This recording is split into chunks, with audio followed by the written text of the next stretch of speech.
การยืนมองใบหน้าภรรยาและลูกน้อยเป็นครั้งสุดท้ายก่อนตัดสินใจสละทิ้งสายใยแห่งรักและก้าวเข้าสู่ความมืดมิดเพียงลำพังนี่คือการพังทลายกำแพงแห่งภาพมายาที่กักขังมหาบุรุษไว้กับความสุขจอมปลอมมานานเกือบ3 ทศวรรษความจริงอันน่าสยดสยองแบบไหนที่เขาได้พบเห็นจนบีบให้หัวใจต้องยอมทิ้งบัลลังก์เพื่อแลกกับความอดอยากในป่าลึกมารับชมกันต่อกับเรื่องราว4เทวทูตและการแหกคุกสวรรค์13 ปีเต็มหลังจากการประลองธนูสยบใต้ล่าเจ้าชายสิทธัตถะต้องใช้ชีวิตจมปลักอยู่กับความสุขในสวรรค์จำลองทุกวันคืนหมุนวนซ้ำซากอยู่กับดนตรีงานเลี้ยงและรอยยิ้มที่ถูกประดิษฐ์ขึ้นจนความสมบูรณ์แบบเหล่านั้นกลายเป็นคุกสำหรับพระองค์ประทับยืนเพียงลำพังบนระเบียงปราสาททอดมองกำแพงอิฐแดงที่ปิดตายโลกภายนอกไว้ด้วยความรู้สึกมืดบอดจิตวิญญาณแห่งมหาบุรุษที่หลับไหลมานานเกือบ30 ปีเริ่มส่งเสียงร้องบอกให้พังทลายภาพลวงตานี้ทิ้งเสียเช้าวันหนึ่งสิทธัตถะเดินเข้าไปหาพระเจ้าสุโธทนะด้วยท่าทีหนักแน่นเพื่อขอออกไปเห็นชีวิตผู้คนนอกกำแพงวังกษัตริย์ผู้พ่อตกใจสุดขีดและพยายามบ่ายเบี่ยงแต่จำนนต่อเหตุผลที่ว่ากษัตริย์ต้องเคยเห็นหน้าประชาชนของตนเองพระองค์แซงทำเป็นใจดีอนุญาตแต่ลับหลังกลับรีบสั่งการแม่ทัพให้จัดแผนชำระล้างเมืองอย่างเร่งด่วนที่สุดทหารนับพันถูกส่งไปบังคับให้คนแก่คนเจ็บและขอทานหายไปจากสายตาพร้อมขู่โทษประหารชีวิตผู้ที่ทำงานบกพร่องบ้านเรือนถูกสั่งให้ทาสีใหม่ประดับธงและดอกไม้จนเมืองกบิลพัสสุดูเหมือนสวรรค์จำลองที่ไม่มีวันร่วงโรยเมื่อถึงวันนัดหมายสิทธัตถะเรียกชนะสารถีคนสนิทมาเตรียมรถม้าที่สง่างามที่สุดในราชสำนักประตูวังที่เคยปิดตายมานานถูกเปิดออกกว้างรถม้าของเจ้าชายเคลื่อนพุ่งทะยานออกสู่โลกกว้างที่เขาเฝ้ารอมาทั้งชีวิตรถม้าแล่นเข้าสู่ถนนสายหลักที่ถูกจัดฉากไว้อย่างสมบูรณ์แบบมีเพียงคนหนุ่มสาวหน้าตาแจ่มใสโปรยดอกไม้ต้อนรับสิทธัตถะมองดูภาพความสุขเหล่านั้นแต่ลึกๆในใจกลับรู้สึกว่ามันเป็นความสมบูรณ์แบบที่ดูผิดธรรมชาติแต่พลังแห่งสัจธรรมย่อมมีอำนาจเหนือความหวาดกลัวต่อโทษประหารเมื่อเทวดาบนสวรรค์ตัดสินใจยื่นมือเข้ามาแทรกแซงชายชราคนหนึ่งที่ร่างหลังค่อมงองุ้มผิวหนังเหี่ยวย่นราวเปลือกไม้แห้งและมือสั่นเทาได้ปรากฏขึ้นขวางกลางถนนสิทธัตถะเบิกตากว้างด้วยความตื่นตระหนกสั่งให้ชนะกระชากบังเหียนหยุดรถม้าในทันทีเขาถามด้วยน้ำเสียงสั่นเครือถึงร่างกายอันแปลกประหลาดที่ไม่เคยมีใครกล้าบอกกล่าวในเขตวังมาตลอด29 ปีชนะที่รู้ความจริงมาตลอดจำใจต้องฝืนคำสั่งกษัตริย์และตอบคำถามว่านี่คือสภาพของคนแก่ชราสัจธรรมที่ถูกปกปิดมาทั้งชีวิตพุ่งกระแทกเข้าปะทะจิตใจทำลายภาพเมืองแห่งความรื่นเริงจนหมดสิ้นในพริบตารถม้าเคลื่อนตัวต่อไปได้เพียงไม่กี่ก้าวเขาก็เห็นเทวทูตองค์ที่2ปรากฏกายเป็นชายที่นอนดิ้นทุรนทุรายริมทางร่างกายของเขามีบาดแผลผุพองหนองไหลเยิ้มออกมาตามผิวหนังทรงกลิ่นคาวคละคลุ้งไปทั่วบริเวณสิทธัตถะกำมือแน่นจนเล็บจิกเข้าเนื้อเมื่อได้รับคำอธิบายจากสารถีคนสนิทว่านี่คือสภาพของคนป่วยเขาตระหนักในวินาทีนั้นว่าร่างกายที่เคยแข็งแกร่งของเขาก็ไม่อาจมีสิทธิพิเศษหลีกหนีชะตากรรมที่น่าเวทนานี้ได้ภาพที่น่าสะพรึงกลัวขั้นสุดๆปรากฏขึ้นที่หัวมุมถนนเมื่อรถม้าต้องหยุดชะงักให้แก่ขบวนแห่ศพที่แสนหดหู่ร่างไร้วิญญาณที่เย็นชืดและแข็งทื่อถูกห่อหุ้มด้วยผ้าขาวซีดหามลอยไปบนแคร่ไม้ไผ่ท่ามกลางแสงสว่างของวันเสียงร้องไห้คร่ำครวญแทบขาดใจของญาติมิตรดังก้องกังวานบาดลึกเข้าไปในความรู้สึกของเขาสิทธัตถะทรุดตัวลงนั่งบนรถม้าด้วยความสิ้นหวังอย่างถึงที่สุดเมื่อต้องเผชิญหน้ากับคำว่าความตายอย่างจังสัจธรรมปรากฏชัดเจนว่าทุกชีวิตที่ยิ่งใหญ่เพียงใด สุดท้ายแล้วก็ต้องจบลงที่การกลายเป็นเพียงเท่าฐานที่ไร้ค่ากำแพงแห่งภาพลวงตาที่พ่อของเขาอุตส่าห์สร้างขึ้นมาพังทลายลงอย่างย่อยยับไม่มีอะไรสวยงามพอที่ยึดเหนี่ยวใจได้อีก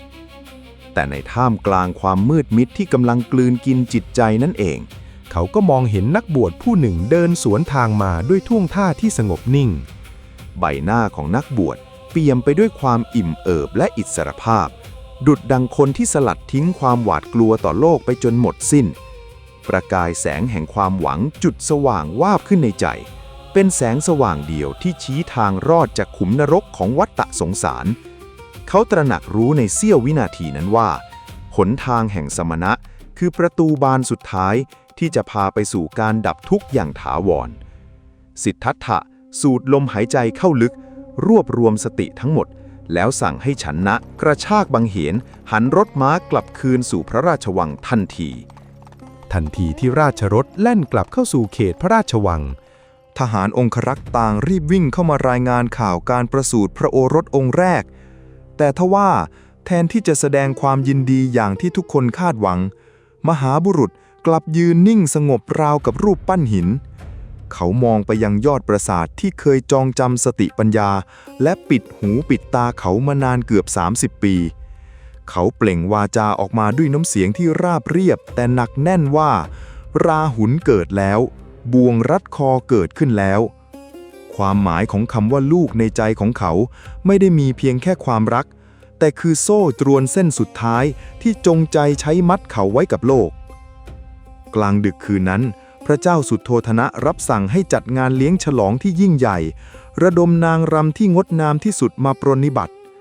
เจ้าชายสิทธัตถะประทับนั่งมองความรื่นเริงจอมปลอมเหล่านั้นด้วยสายตาที่เย็นชา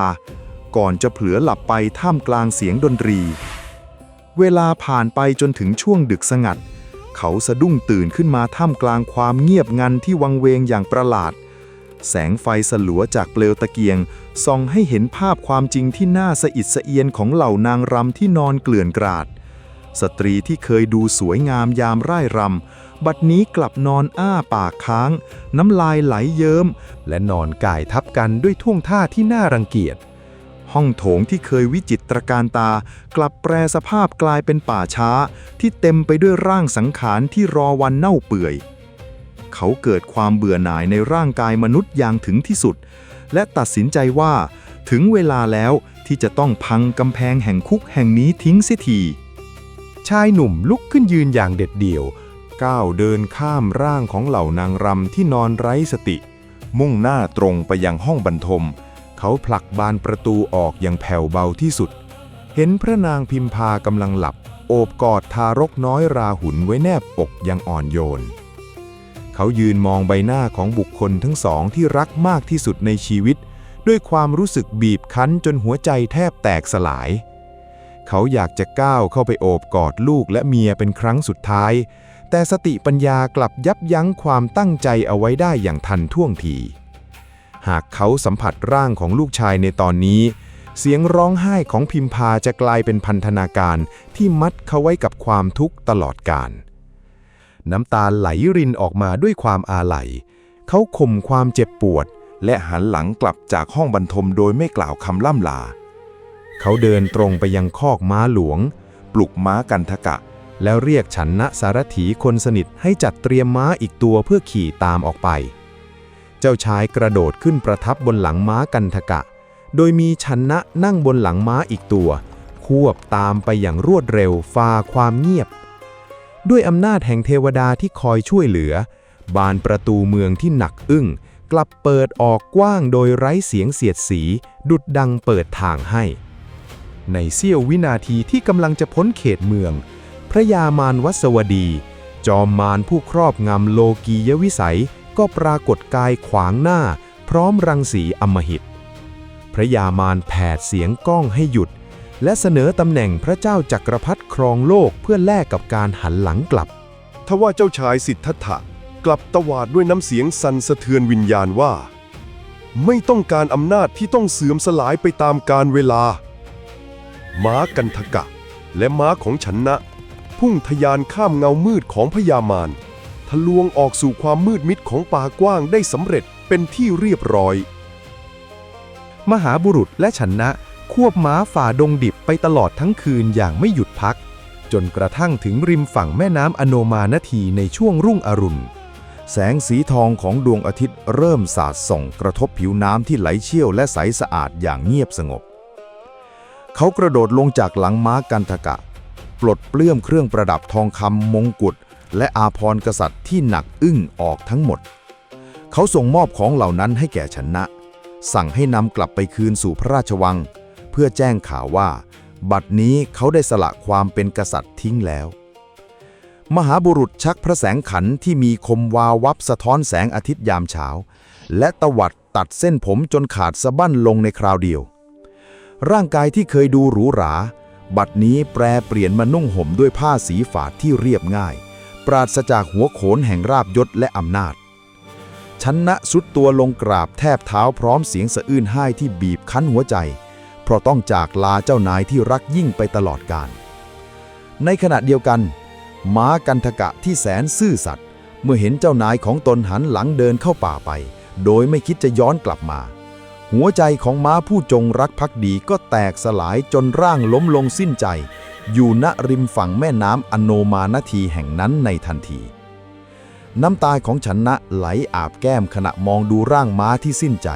และร่างของมหาบุรุษที่กำลังหายลับเข้าไปในดงดิบเพียงลำพังเขาหันหลังให้แก่อดีตและกองซากศพแห่งความเศร้าเดินก้าวเท้าเข้าสู่ป่าลึกเพื่อเริ่มต้นการค้นหาสัจธรรมเพียงลำพังภาพลวงตาอันหรูหราที่ถูกสร้างขึ้นเพื่อปิดบังความจริงได้พังทลายลงสิ้นเชิงเมื่อชายผู้หนึ่งได้ประจักษ์ถึงสัจธรรมของชีวิตการตัดสินใจตัดสายใยครอบครัวและสละราชบัลลังก์ในครั้งนี้คือจุดเริ่มต้นของการเดินทางเพื่อแลกกับอิสรภาพของมนุษยชาติคำถามคือ